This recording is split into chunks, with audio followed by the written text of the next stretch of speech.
안녕하십니까. 자, 이번 시간은요, 구와 절부터 시작을 하게 될 텐데요. 여러분, 구하고 절이 직접적으로 시험에 나오진 않습니다만, 문장을 분석하는 능력을 기르기 위해서는 구와 절을 구분하는 능력이 있으면 훨씬 좋겠죠. 자, 구와 절이 뭐냐 하면요, 크게 구분을 할 때 주어와 동사의 유무를, 나타낼 수 있는데요.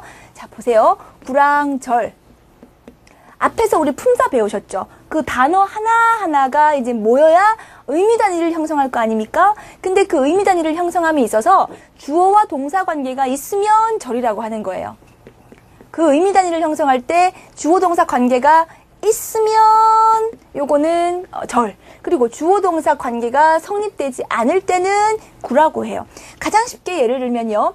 단어가 2개 이상이 모입니다. 2개 이상이 모입니다. 그럼 예를 들어서 in the house.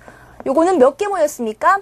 3개의 단어가 모였는데 주어 동사 관계가 없죠? 그럼 얘는 전치사 구가 되는 거죠. 그죠? 그리고 I go. 그냥 이걸로 끝났다고 칩시다. 2개의 단어가 모였는데 이거는 주어 동사의 관계가 성립이 되죠. 이런 거는 절이 되는 거죠. 참 쉽죠? 그죠? 자, 그러면 구하고 뒷장에 이제 절하고 같이 나오는데요. 구하고 절의 종류에 대해서 또 한번 우리가 정리를 해볼 수가 있어요. 제가 요거는 지우도록 하겠습니다. 자, 구도 우리가 3가지로 나뉩니다. 문장에서 어떻게 쓰이냐에 따라서 명사구, 어떻게 쓰이냐에 따라서 형용사구, 그 다음 부사구. 요렇게 나뉘고요. 절도 마찬가지입니다. 절도 우리 크게 3가지로 똑같이 명사, 명자가 아니고 명사절. 로 나뉘거나 또는 우리 이 형용사 절 똑같아요. 그 다음에 마지막으로 이제 이 부사절. 요렇게 3가지로 나누게 되는데요. 뭐냐? 일단 여러분들 기본적으로 이 명사라고 하면요. 영어에서 명사다 그러면은 주목보입니다. 이건 반드시 기억하셔야 돼요. 주목보로 쓰인다는 거죠. 한마디로 2개 이상의 단어가 모여서 주어 동사 관계는 없는데 문장에서 주어나 목적어나 보로 쓰인다는 거고요. 얘는 주어도 2개 이상의 단어가 모여서 주어 동사 관계가 또 성립이 되면서 그 덩어리가 문장에서 주, 목, 보 구실을 한다는 거예요. 자, 지금 말로 들으니까 어려울 수 있겠지만 예를 들면 여러분이 쉬워질 건데요. 일단 요걸 설명을 다 드리고 예를 들겠습니다. 영어에서 형용사다 라고 하면 명사를 수식한다. 이렇게 꼭 기억하셔야 돼요. 그래서 명사를 구가 수식할 때 형용사 구라 그러고요. 그 다음에 절은요. 명사를 당연히 수식하는 절이겠죠. 이건 기본으로 들어갑니다. 그럼 여러분 생각해 보세요. 아직 관계사를 안 배우셔서 잘 모르시는 분들도 있겠지만 기본적으로 관계사를 이미 다 알고 계시는 분들도 있겠죠. 자, 이게 바로 관계사절이에요. 명사를 놓고 그 뒤에서 어떤 절이 이렇게 명사를 수식하는 거. 관계대명사가 내가 지금 생략해서 썼지만 어쨌든 관계대명사 절밖에는 없는 겁니다. 즉 형용사절이라고 하면 우리가 관계사절을 얘기하는구나 라고 생각하시면 돼요. 그죠? 명사를 뒤에서 이렇게 절이 수식하는 경우는 이 경우밖에 없습니다. 관계대명사절, 관계부사절.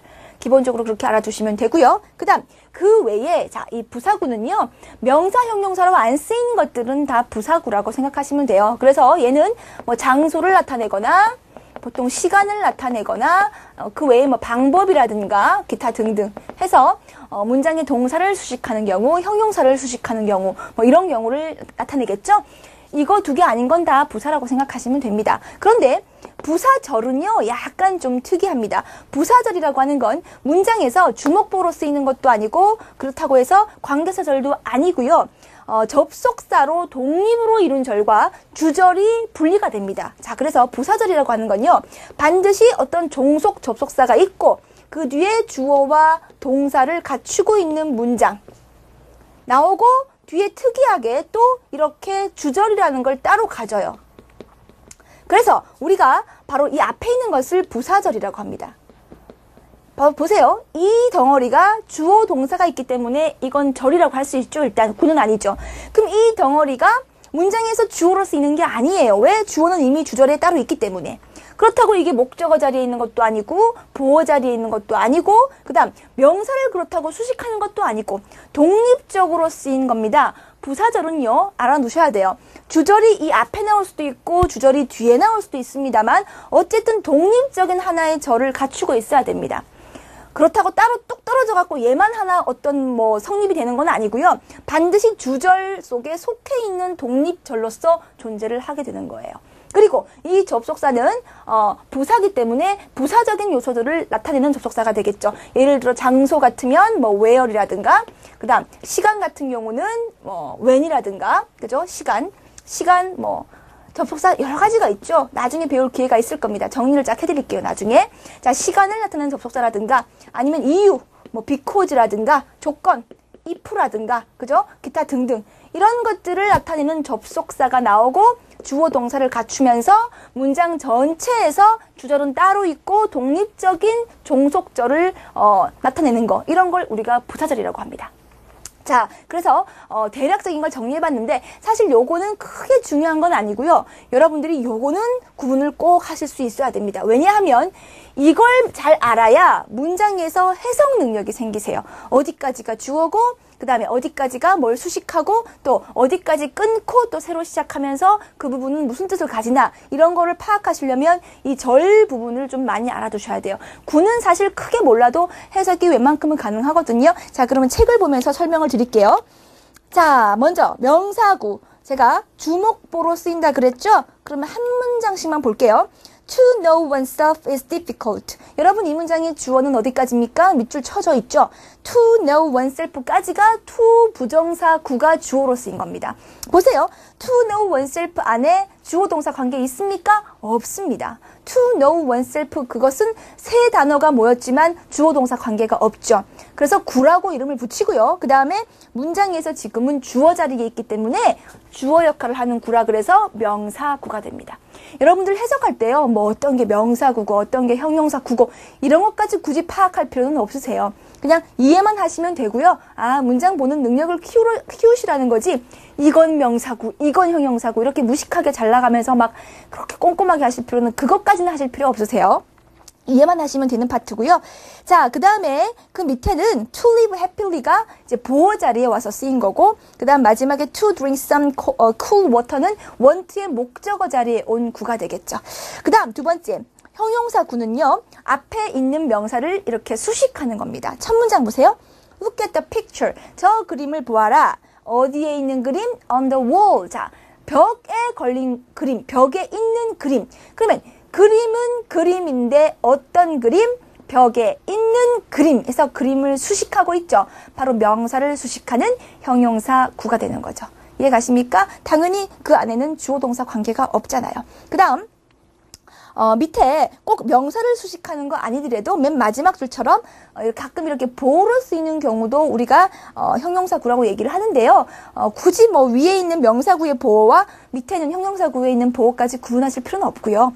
그 다음에 세 번째 부사구는 뭐 동사나 부사를 꾸미거나 내용은 뭐 장소나 시간 같은 걸 나타냅니다. 밑에 예문 보세요. We ate dinner in an Italian restaurant. 주어 we, 동사 ate, 그 다음 목적어 dinner. 다 끝났죠. 우리는 저녁 식사를 먹었다. 다 끝나고 그 다음에 어디서? 장소가 되는 겁니다. 이탈리안 식당에서. 장소를 나타내는 전치사 구가 되는 거죠. 이런 걸 부사구라 그럽니다. 여러분, 전치사구는 부사구나 형용사구가 있는데요. 보통 전치사구는 부사구 아니면 형용사구거든요. 자, 예를 한번 들어봐 드릴게요. 여러분들 읽어보세요. 자, the book on the desk. desk is mine. 이 문장의 on the desk와 그 다음에 my book is on the desk와, 자, 문장에서 쓰이는 용법이 조금 틀리죠. 근데 굳이 이거 몰라도 다 이런 거 해석 못 하시는 분들은 없겠지만 문장이 좀 복잡해지는 경우에 대비해서 봅시다. 똑같은 on the desk인데 위에 거는요. 자, 여기까지가 주어죠. 책은 책인데 어떤 책? 책상 위에 있는 책. 그러면 얘는 문장에서 뭡니까? 주어 동사 관계 없으니까 구죠? 그래서 형용사 구가 되겠죠. 근데 밑에 거는 나의 책은 끊고, 이게 주어고요. 얘가 동사입니다. 나의 책은 있다. 근데 어디에? 이거는 장소를 나타내는, 뭔가를 수식하는 게 아니죠. 그래서 장소를 나타내는 전치사 구가 되는 거죠. 얘는 이제 장소